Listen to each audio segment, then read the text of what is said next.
Terima kasih atas kesempatannya. Di sini nama saya Reza Traksono dari NIM 082. Di sini saya akan menjelaskan kasus yang ada di PPT tersebut, yaitu wisatawan seringkali mengunjungi tempat wisata untuk relaksasi atau mengisi waktu luang, dan mereka memilih tempat tersebut berdasarkan informasi yang mereka dapatkan. Terkadang, ketidaksesuaian informasi dengan harapan dapat menyebabkan kekecewaan di Indonesia. Variabel yang mempengaruhi apakah suatu tempat wisata dianggap menarik atau tidak termasuk akses jalan, daya tarik dan kebersihan. Akses jalan yang baik, daya tarik yang kuat seperti alam yang indah atau atraksi budaya, serta kebersihan yang terjaga. Semua ini berkontribusi pada kesan positif wisatawan terhadap sebuah tempat wisata. Nah, di sini ada tabel sampai 30, yaitu data tempat wisata di Indonesia yang menarik dan tidak menarik untuk dikunjungi. Baik, saya di sini akan menjelaskan tentang analisis deskriptif yang dilanjutkan oleh rekan saya, yaitu rata-rata akses jalan di Indonesia, tempat wisata di Indonesia ini lebih menarik sebesar 4,133, lebih besar dari 2,400. Hal ini dapat dijelaskan bahwa tempat wisata di Indonesia yang menarik memiliki akses jalan yang lebih baik dibandingkan dengan tempat wisata yang tidak menarik. Kalau untuk rata-rata daya tarik, tempat wisata di Indonesia ini menarik lebih besar karena sebesar 2,200, lebih besar daripada 1,800. Hal ini dapat dijelaskan bahwa tempat wisata di Indonesia memiliki daya tarik yang lebih tinggi dibandingkan dengan tempat wisata yang tidak menarik. Lalu untuk rata-rata kebersihan, tempat wisata di Indonesia memiliki ini sebesar, untuk tidak menariknya lebih besar dibandingkan menarik, sebesar 3,133. Untuk tidak menarik lebih besar dibandingkan 2,66. Hal ini dapat dijelaskan bahwa tempat wisata di Indonesia yang menarik memiliki kebersihan yang kurang terjaga dibandingkan dengan tempat wisata yang tidak menarik. Lalu untuk standar deviasi akses jalan, tempat wisata tidak menarik ini lebih kecil dibandingkan menarik, sebesar 2,261. Ini lebih kecil dibandingkan 2,386. Hal ini dapat dijelaskan bahwa akses jalan tempat wisata tidak menarik. Selanjutnya akan dilanjutkan oleh rekan saya. Baik, saya di sini akan menjelaskan tentang analisis tabel test of equality of group means. Nah, yang pertama itu cara analisisnya itu bandingkan nilai F itu dengan F tabel atau nilai signifikan dengan alfa 0,05. Nah, jika nilai F itu lebih besar dari F tabel atau signifikannya lebih kecil dari 0,05, berarti H0 ditolak, dan sebaliknya. Nah, analisis di sini itu pertama ada 3. Yang pertama akses jalan.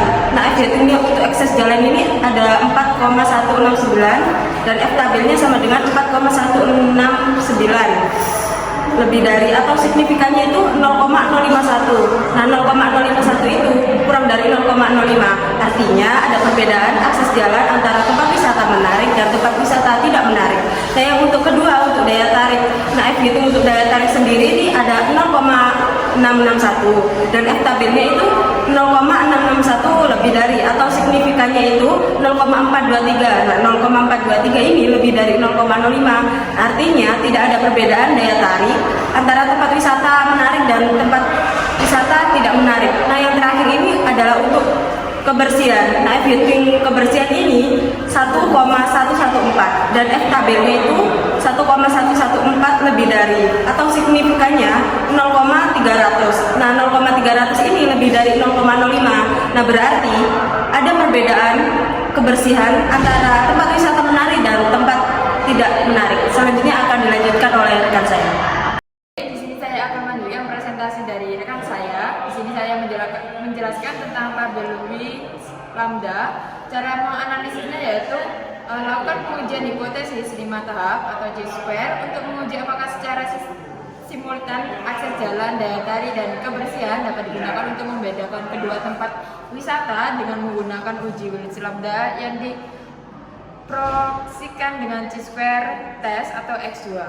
Analisisnya yaitu menggunakan 5 tahap. Yang pertama yaitu merumuskan H0 dan H1. H0 yaitu akses jalan, daya tarik, dan kebersihan, tidak mampu membedakan tempat wisata menarik dan tidak menarik. H1-nya akses jalan, daya tarik, dan kebersihan, mampu membedakan tempat wisata untuk wisata menarik dan tidak menarik. Lalu yang kedua itu level of signifikannya yaitu 0,05. X2-nya 0,05 dibagi 2 yaitu 5,99. Lalu ada kriteria pengujian H0 diterima yaitu X2 hitung lebih kecil 5,99 dan H1-nya diterima X2 hitung lebih kecil dari 5,99. X2 hitungnya adalah 4,705 lebih kecil daripada 5,99 atau signifikan 0,195 lebih besar dari 0,05. Kesimpulannya yaitu H0 diterima, jadi akses jalan, daya tarik, dan kebersihan tidak mampu membedakan tempat wisata menarik dan tidak menarik. Sekian dari presentasi saya, selanjutnya akan saya dilanjutkan oleh rekan saya. Terima kasih atas kesempatannya. Nama saya Ika Cahyani Rondi Putri, NIM belakang 085. Di sini saya akan melanjutkan presentasi dari rekan saya, yaitu tentang analisis tabel eigenvalues. Yaitu di sini analisisnya yaitu CC2 sama dengan 0,4032 sama dengan 0,0162. Hal ini dapat dijelaskan bahwa variasi antara tempat wisata yang menarik dan tidak menarik sebesar 1,62% dapat dijelaskan oleh akses jalan, daya tarik, dan kebersihan.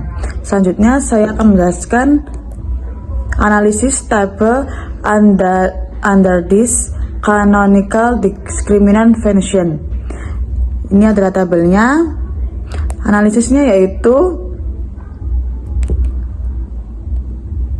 artinya itu akses jalan lebih berkontribusi dalam menentukan variasi antara tempat wisata menarik dan tidak menarik dibanding daya tarik dan kebersihan. Terima kasih, akan dilanjutkan oleh rekan saya. Di sini yaitu ada tabel classification result, yaitu cara analisisnya yaitu semakin besar nilai daya klasifikasi, semakin bagus model diskriminan dalam mengumpulkan variasi antara tempat wisata yang menarik dan tidak menarik. Analisisnya yaitu dari 15 observasi, variasi tempat wisata tidak menarik 66,7% terklasifikasi dengan benar. Dari 15 observasi, variasi tempat wisata menarik 60% terklasifikasi dengan benar.